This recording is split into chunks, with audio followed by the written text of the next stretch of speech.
The test chart that I use is called Jeffrey's Autofocus Test Chart, and it's free.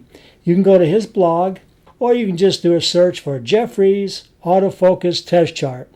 And on his blog, you can read all about it and download the chart for free. And you'll also see that you can print several different versions of the chart. And the one that I used was 25%. And then here's the test chart that I took right off of Jeffrey's blog. And I made a printout on 8.5 by 11 paper.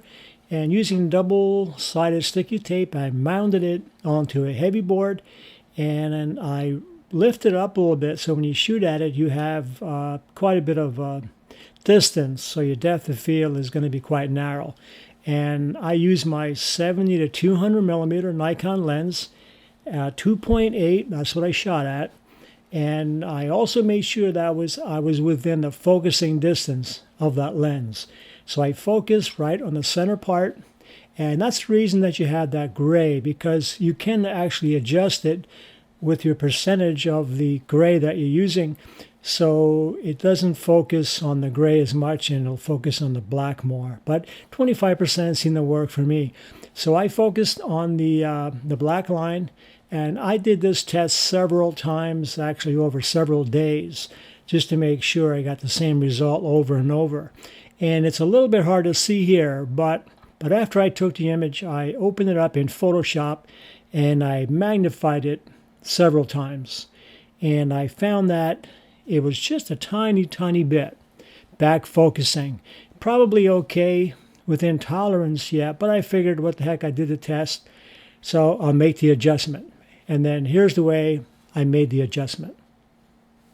On my Nikon D7000, I went into the menu, setup menu section, autofocus fine tune, and then I went down to saved value, and if you go over to save value, I made my adjustment here at -10 because it was back focusing just a real tiny bit. I tried different degrees and I found that -10 seemed to work about the best. And then I went back to the test chart and I put the camera back on the tripod, which hasn't moved, and then I took several more exposures.